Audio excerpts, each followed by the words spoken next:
quero começar hoje eu quero fazer apenas uma introdução a tudo aquilo que nós iremos ver daqui para frente em alguns domingos estudando esse capítulo. Fique de pé, por favor, para lermos a palavra de Deus, o verso 8 e o verso 9.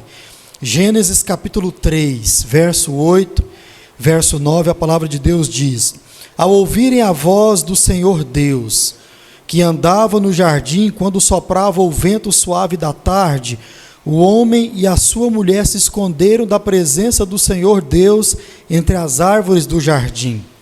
E o Senhor Deus chamou o homem e lhe perguntou: Onde você está? Amém, irmãos? Vamos orar. Deus Santo e Eterno Pai, pedimos ao Senhor, fale aos nossos corações, trabalhe nas nossas vidas, para que possamos, ó Pai, compreender a Tua palavra e que o Senhor possa, ó Deus, transformar a nossa vida, a nossa realidade, o nosso pensamento, através daquilo que vamos meditar aqui ou começar a meditar aqui nessa noite. Obrigado por tudo que já aconteceu nesse culto e nos abençoe, continue falando conosco através da Tua palavra. Nós oramos em nome de Cristo Jesus. Amém. A única explicação é o que eu quero trabalhar hoje com os irmãos. Irmãos, nesse capítulo 3, está diante de nós um dos assuntos ou uma das doutrinas mais importantes da Bíblia Sagrada. Este assunto, todo ser humano deveria prestar atenção quando se fala nessa doutrina. Todo ser humano precisava ficar atento quando fosse falado sobre essa doutrina. Nós estamos aqui diante da doutrina do pecado. Isso é algo que faz sentido para qualquer ser humano, qualquer indivíduo. Quando nós falamos sobre a doutrina do pecado, nós estamos falando da humanidade, estamos falando de todos os seres humanos. Para nós que já entendemos a questão da salvação, esse assunto também é de suma importância, porque nem mesmo a salvação existiria se o que aconteceu aqui em Gênesis 3 tivesse acontecido. Nós estamos falando da doutrina do pecado, ou a doutrina da depravação humana, ou a depravação do homem. Sequer, irmãos, as coisas espirituais que nós provamos e temos o privilégio de ter ou participar, salvação, por exemplo, nada disso haveria se não tivesse acontecido aqui em Gênesis 3 o que aconteceu. Então, o conteúdo desse capítulo apresenta o porquê de muitas coisas que nós vivemos aqui nesse mundo e sofremos aqui nesse mundo. Muitas questões são respondidas através desse capítulo 3 de Gênesis. Por exemplo, ele nos mostra o porquê de um plano divino para a salvação. Ele nos mostra ou nos apresenta o que foi que deu errado com o ser humano ou com esse mundo. Tudo isso está aqui em Gênesis capítulo 3. Também nos faz entender o porquê a vinda de Jesus se tornou algo imprescindível, se tornou algo muito importante ou uma necessidade absoluta para toda a humanidade. Por que Jesus Cristo nascer, morrer, ressuscitar e vir uma segunda vez? Por que tudo isso é importante? Isso não só é importante, mas todos esses eventos são de suma ou de absoluta necessidade para a vida de todo e qualquer ser humano. E por que isso aconteceu e a segunda volta de Jesus ainda irá acontecer? Por causa de Gênesis capítulo 3. Aqui está a resposta para as muitas perguntas que nós fazemos quanto ao mundo que nós vivemos, principalmente, necessariamente, quanto à condição do ser humano. As respostas nós encontramos aqui em Gênesis capítulo 3. E quando nós falamos em pecado ou depravação desse mundo, do ser humano, irmãos, realmente é impossível a gente não pensar em algumas perguntas. Você olha para o mundo, você olha para as coisas horríveis que acontecem, você olha para as coisas horríveis que o ser humano pratica, e não há como a gente se perguntar, por exemplo, por que as coisas estão como estão? Por que chegamos a esse ponto tão desprezível no mundo em que vivemos? O que há com o nosso mundo? Como fomos parar em uma situação tão degradante, tão deplorável, tão crítica? Irmãos, não há como a gente viver aqui nesse mundo imaginando que as coisas estão bem. Não há como a gente viver nesse mundo imaginando que tudo está no seu devido lugar, tudo aquilo que envolve o mundo, a natureza, o próprio ser humano, caminha de forma perfeitamente bem. Não há como a gente viver aqui iludidos com esse mundo. É só você ligar a TV, você que ainda faz isso, é só você ler os jornais, você que ainda faz isso, é só você olhar para as redes sociais, e aqui a maioria de nós fazemos isso, ou não, saia na rua e converse com as pessoas, saia na rua e veja o que as pessoas estão fazendo, praticando, e veja se a maioria das coisas que você vai ouvir ou ver não são degradantes. Por exemplo, um dia eu estava saindo de casa e perto de casa, ao lado de uma igreja enorme que tem lá nas ruas, uma das ruas perto de casa, tem um sinaleiro e eu parei naquele sinal.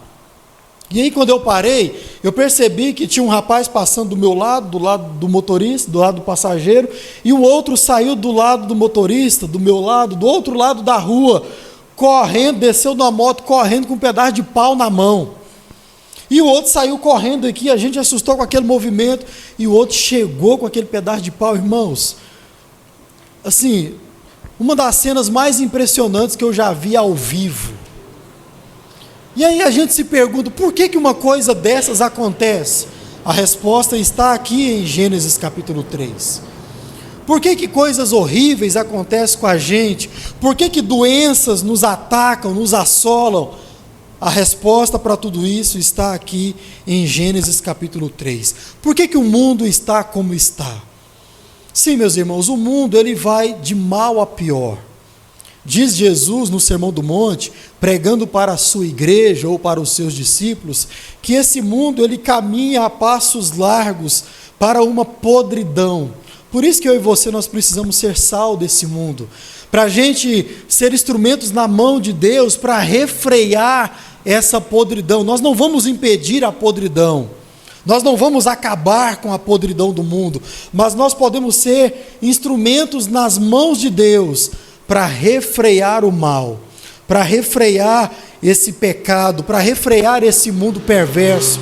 Mas, irmãos, o mundo ele vai de mal a pior, coisas ruins, coisas desastrosas, coisas prejudiciais ao próprio ser humano. Tudo isso acontece dia após dia nesse mundo e tudo isso nos assola. Então, esse mundo está completamente desconfigurado daquilo que o Senhor Deus pensou quando fez esse mundo. Esse mundo está totalmente em desordem, diferente da forma como Deus o fez, colocando ordem em todas as coisas. Esse mundo está totalmente depravado. E a pergunta é, por quê? O que ocorreu para chegarmos a esse ponto? O que foi que aconteceu? Uma coisa importante, irmãos, que nós precisamos considerar, quando a gente fala de depravação desse mundo ou do ser humano, nós falamos de pecado, isso precisa entrar na nossa mente. Nós precisamos nos incluir nessa conversa. Não há como falar de depravação sem incluir diretamente eu e você nessa conversa, sem incluir o ser humano nesse assunto, porque na verdade, quando nós falamos de pecado, de depravação do mundo, nós estamos falando do próprio ser humano. No final das contas, nós estamos falando do ser humano. Quando falamos de pecado, nós não podemos tratar esse assunto como se fosse uma mera palestra sendo dada e sendo assistida. Não, nós não podemos cometer ou comentar esse assunto como simplesmente comentamos uma foto, ou como simplesmente comentamos qualquer outro assunto de forma aleatória. Não, irmãos, quando falamos de depravação, nós precisamos entender que eu e você nós estamos incluídos diretamente nessa conversa, porque nós fazemos parte desse mundo caído no pecado. Nós estamos aqui, nós vivemos nele, então é claro que nós estamos falando de cada um de nós, porque, irmãos, infelizmente nós não temos o luxo de tratar sobre um assunto desse sem nos incluir nesse assunto. Não é para nós. Não é como se eu e você nós falássemos de um assunto que nós estamos falando de um terceiro, ou de algo que diretamente, literalmente, não tem nada a ver conosco. Já conversou um assunto dessa natureza, que você apenas comenta, que você apenas conversa sobre, mas aquilo não te envolve, aquilo não faz parte de você? Já passou por isso? Nós comentamos muitos assuntos. Pois bem, quando falamos de pecado, nós não temos o luxo de tratarmos isso como se isso não nos envolvesse diretamente, porque falar de pecado é falar do próprio ser humano. Nós precisamos entender isso, porque dia após dia nós ouvimos e vemos as coisas ruins que acontecem. Dia após dia nós ouvimos e vemos sobre acidentes, sobre doenças, sobre brigas, sobre deformações no ser humano, na natureza, catástrofes acidentais ou naturais, e também catástrofes que foram criminosamente propagadas. Por exemplo, se você for hoje ao Acambago, não é isso? Se você for hoje a Águas de Meribá, você vai ver todo o terreno do Acambago e de Águas de Meribá incendiados. Todo o terreno. Disse o Joabe que o fogo ficou a 1 metro da casa do caseiro. A 1 metro. E isso foi criminalmente produzido. E teve alguém que viu, e essa pessoa que viu, a pessoa que tocou fogo disse: se você contar, já sabe. Comentei com alguns irmãos aqui, perguntei quem viram isso acontecer, já que nós estamos falando de queimada. Alguém lá na cidade de Piranhas que recebeu um valor para pôr fogo na fazenda do outro, por causa de política. Aí você me pergunta, por que essas coisas acontecem? Por que o nosso mundo está como está? Ora, irmãos, é porque quando nós falamos de depravação, nós estamos falando do próprio ser humano. Nós estamos falando de nós mesmos. Quando nós falamos sobre essas coisas que acontecem, nós estamos falando de nós mesmos. E nós precisamos, então, trazer isso à nossa memória, porque um dia eu ouvi um testemunho de um pastor que viu uma briga em um terminal rodoviário. E ele vendo aquela briga, assim como eu vi aquela na rua, ele disse logo depois: eu sou alguém que bateu em outro alguém em potencial. Eu sou aquele que produziu a maldade em potencial. Quem é que está livre de cometer qualquer coisa dessas? Quem é que ousa dizer: não, pastor, isso aí eu não tenho coragem de fazer, isso aí eu não faço? Talvez colocar fogo em alguma coisa, bater com alguém com um pedaço de madeira, talvez você não vai fazer, mas quantas outras coisas horríveis você já cometeu? Eu já cometi. Nós, como seres humanos, já cometemos. Falar de depravação é falar do próprio ser humano. Em outras palavras, irmãos, o que seria do mundo sem a presença do ser humano? Ou então, o que é este mundo, senão uma multidão de homens e mulheres? Retire a humanidade do mundo. Que depravação que há? Que mal que há no mundo? Nós estamos falando de nós, estamos falando de mim e de você.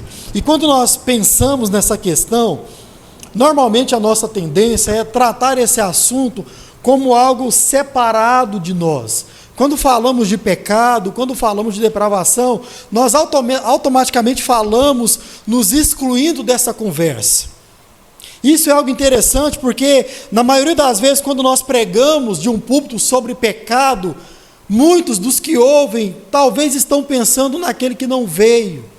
Essa palavra era para o irmão, essa palavra era para o fulano de tal. A gente nunca se inclui nisso. Na maioria das vezes, quando falamos sobre pecado, nós não saímos depois disso com o coração contrito e dizendo: Senhor, me transforme a cada dia, para que não seja eu um próximo malfeitor, para que eu seja livrado de cometer uma atrocidade dessa ou qualquer outra que seja. Mas, irmãos, nós temos essa tendência em tratarmos dessa questão ou do problema do mundo, automaticamente nos afastando do problema do mundo. Falamos do problema do mundo como se não fizéssemos parte desse mundo, como se não estivéssemos aqui no mundo. Mas estamos. E se você pensar bem, o que é o mundo, afinal, se não uma multidão de homens e mulheres? Se você quiser se aprofundar mais nisso, o que é o mal no mundo, se não uma multidão de homens e mulheres? Estamos falando de nós.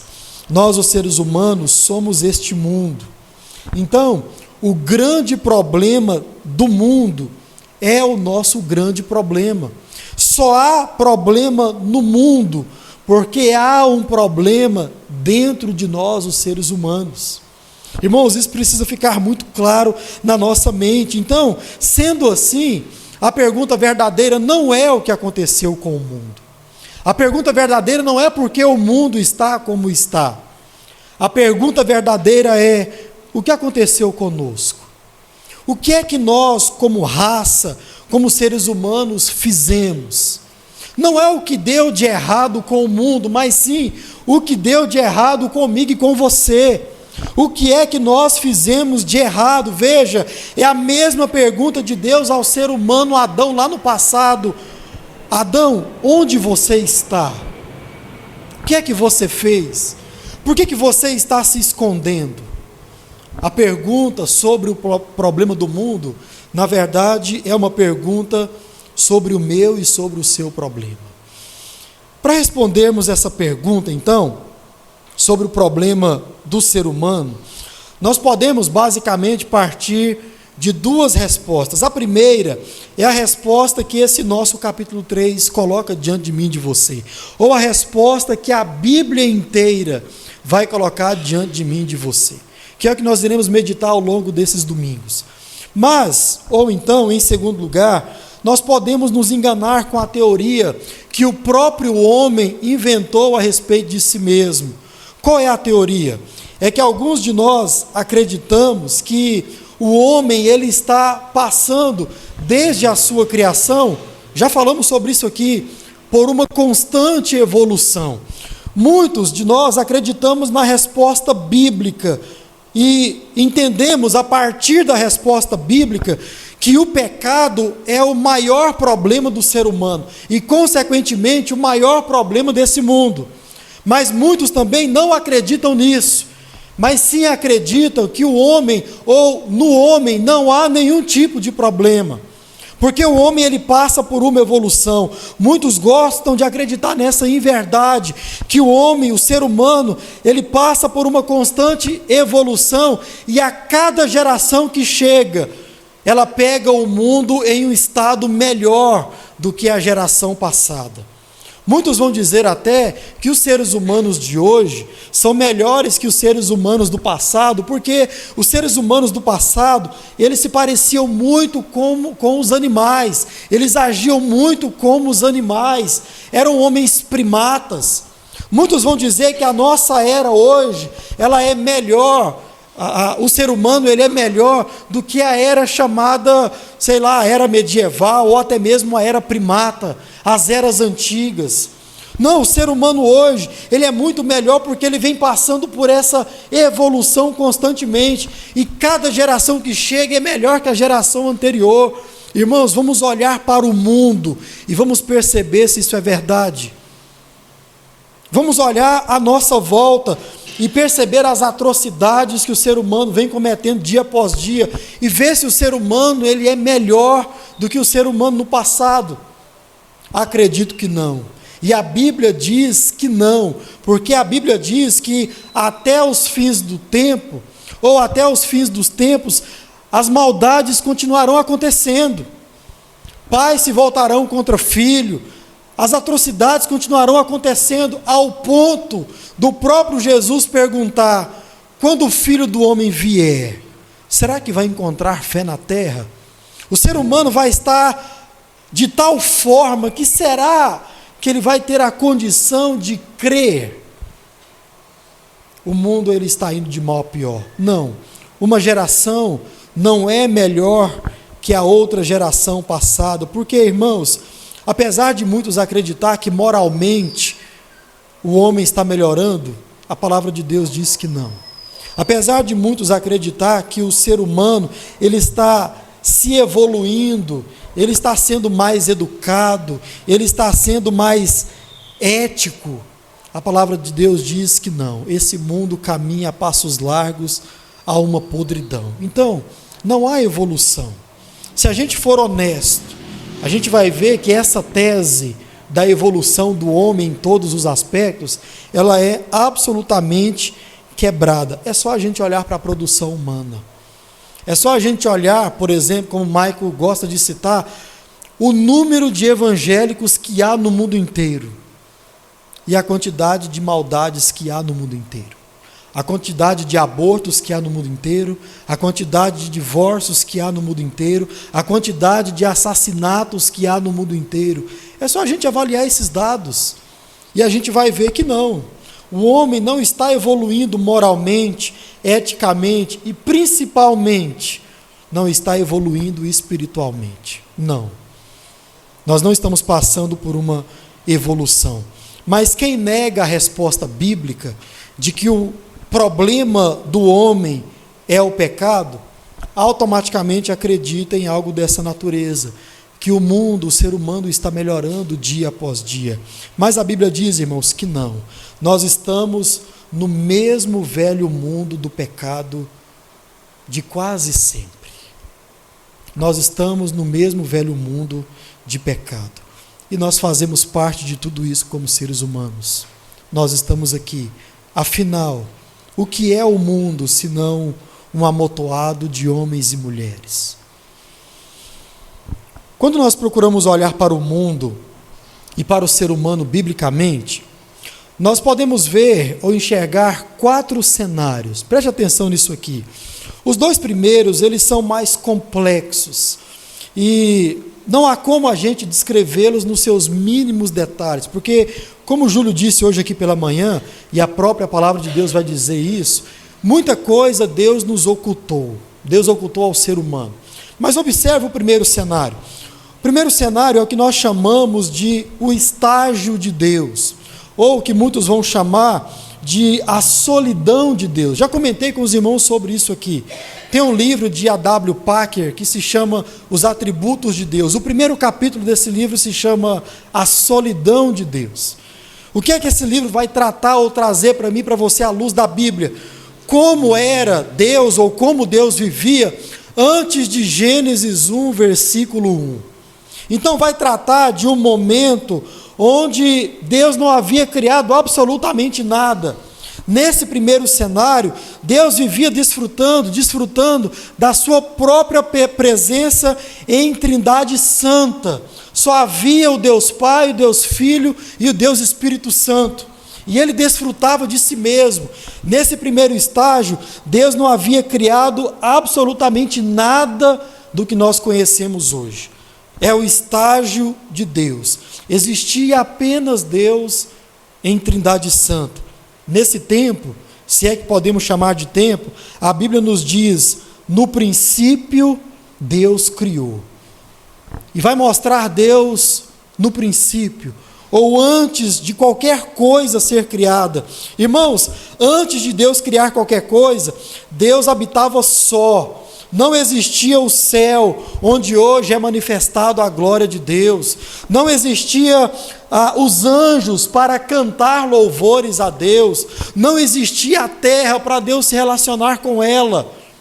Não existia o universo para ser sustentado pelo poder da palavra de Deus. Era somente Deus desfrutando de si mesmo, completo, suficiente e satisfeito em si mesmo. Esse é o primeiro estágio quando você olha para o mundo de forma bíblica. O segundo é o que nós chamamos de queda cósmica.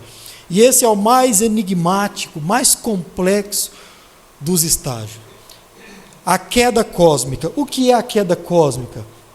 É um momento ou um período antes da criação, vai dizer alguns, ou até, como vai dizer outros, em meio à criação, em que Lúcifer, o anjo de luz, caiu em pecado.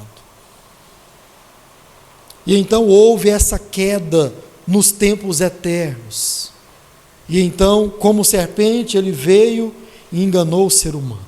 Essa é a mais complexa do cenário. Mas há um terceiro cenário. O terceiro cenário é o da criação. Esse nós temos um pouco mais de detalhes. É o período onde Deus cria tudo que existe no mundo, inclusive o próprio universo. E também Deus cria o ser humano, Deus cria o homem, cria a mulher e os coloca no jardim. Deus coloca o homem e a mulher em um lugar ou em uma posição que nós conhecemos como paraíso. Deus cria o homem e a mulher e os coloca nessa posição. E esse homem e essa mulher, ou ser humano, viviam em completa comunhão, em completa harmonia com o restante da criação e também em completa comunhão com o próprio Deus. Esse era o período da criação. O homem e a mulher, o ser humano, viviam em completa harmonia com o Senhor. Mas há um quarto cenário, que é o cenário que o nosso capítulo 3 nos apresenta. Este cenário nos mostra que os seres humanos que antes viviam em perfeita comunhão com Deus, todo santo dia, agora vivem se escondendo do próprio Deus. Neste quarto cenário, vai mostrar a sublime criação de Deus, o ser humano. Vai mostrar a coroa da criação de Deus, o ser humano, agora carregado de medo, de vergonha, carregada de infidelidade e cheia de aflição. E por causa de tudo isso, o ser humano então passa a fugir da presença de Deus.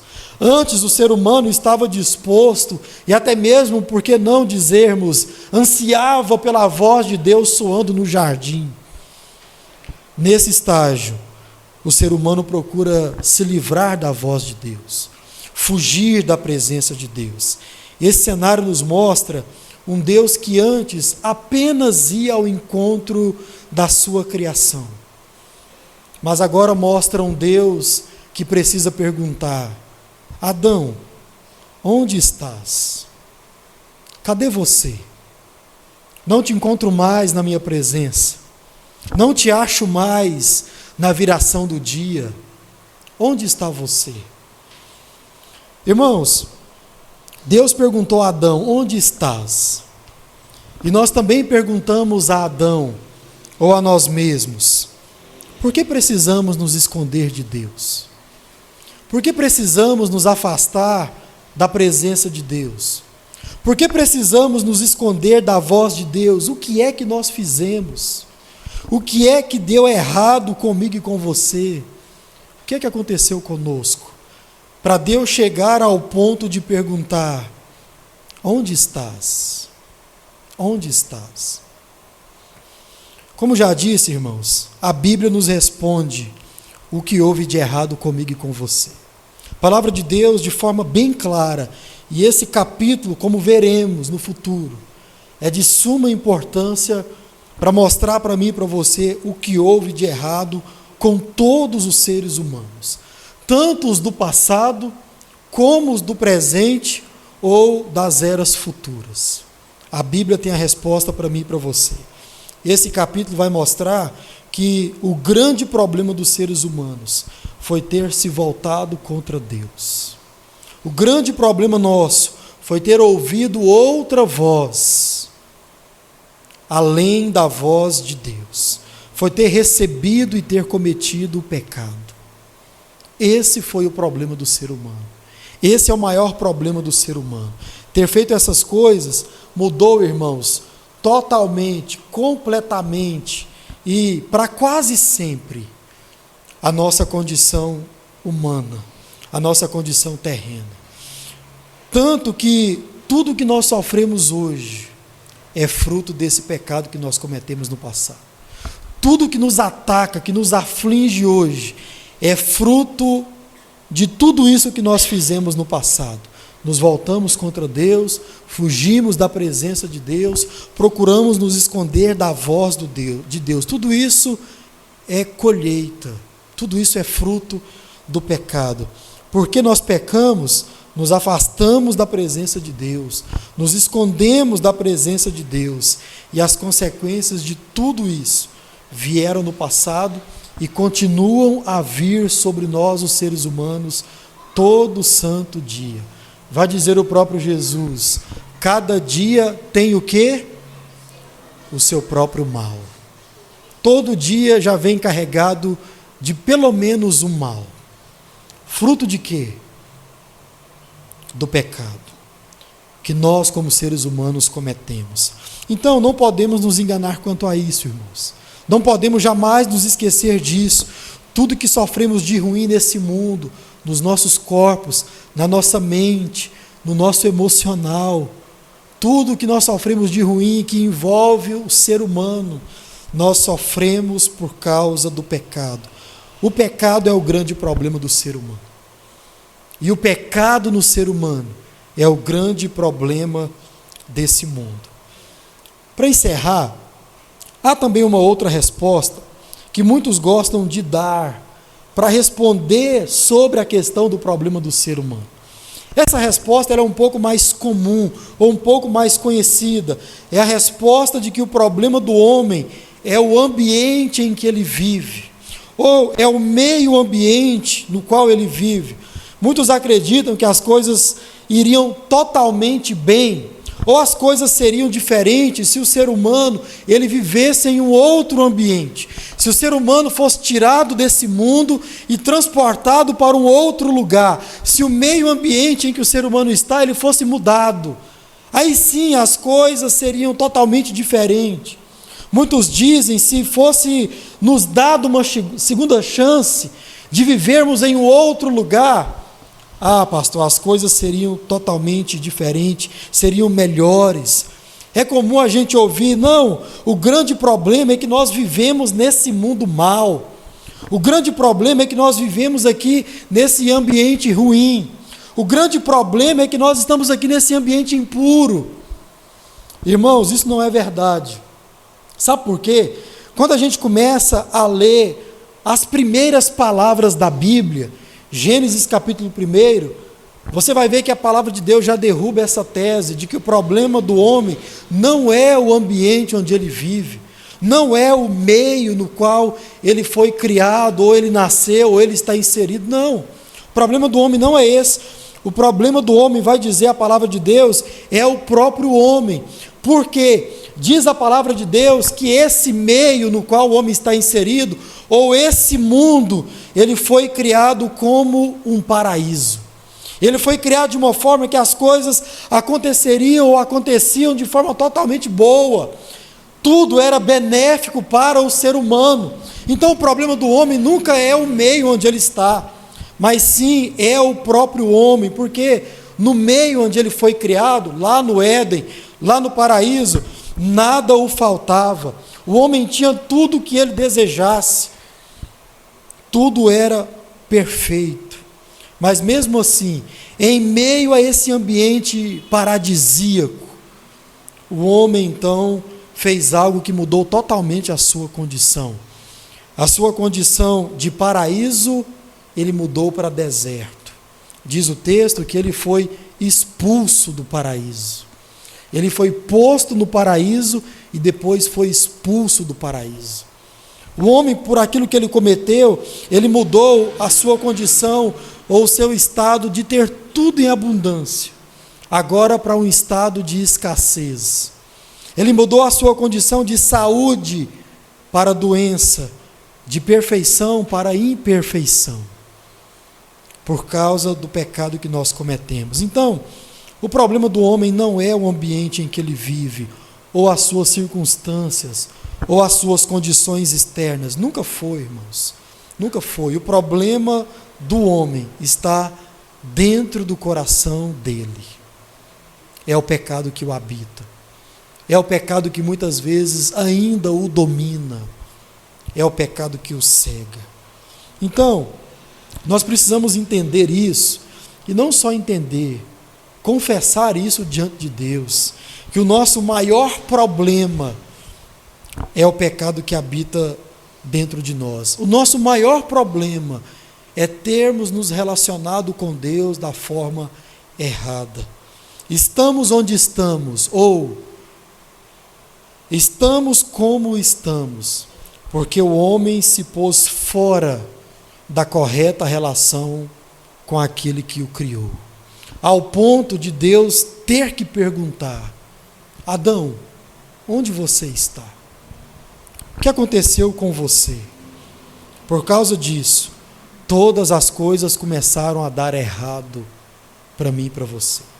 Por causa disso, todas as coisas começaram a andar mal, por causa do pecado. E sabe qual é o grande problema hoje do ser humano? Ou sempre foi?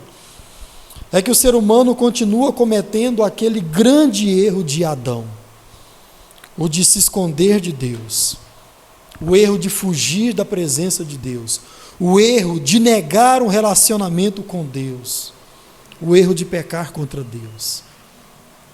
Nós, os seres humanos, ainda cometemos esse grande erro.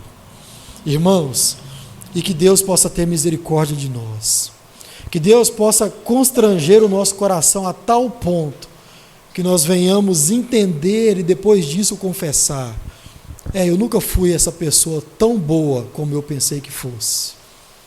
Não, eu não nasci em um berço onde tudo era as mil maravilhas. Não, eu não tive a melhor educação de todos os tempos. Não.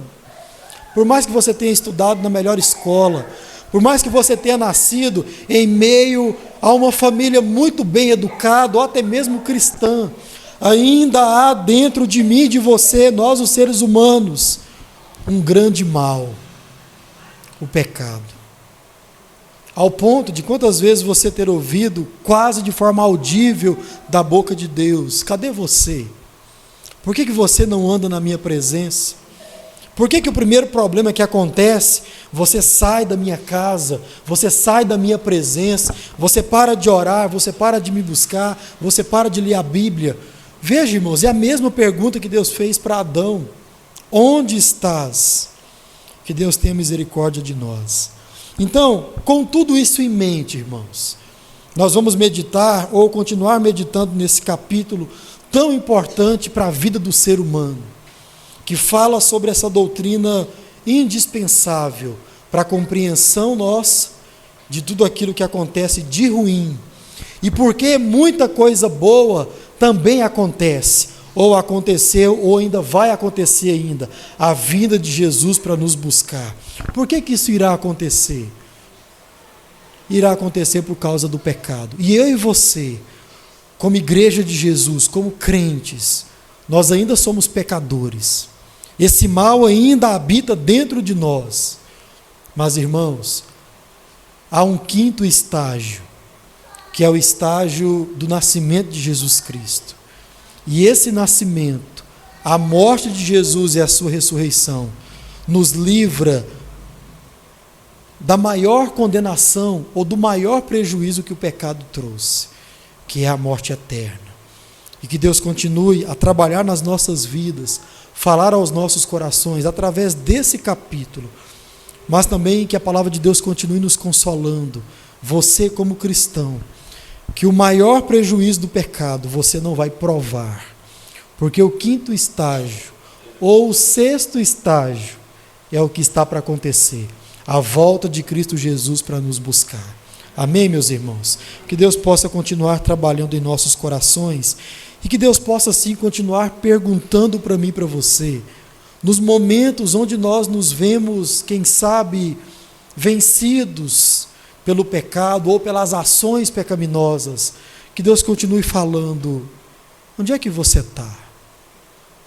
Se Deus fala com você nessa noite, se Deus pergunta para você nessa noite, diga para Ele: Senhor, eu estou aqui, eu me arrependo do meu pecado, eu desejo comunhão com o Senhor.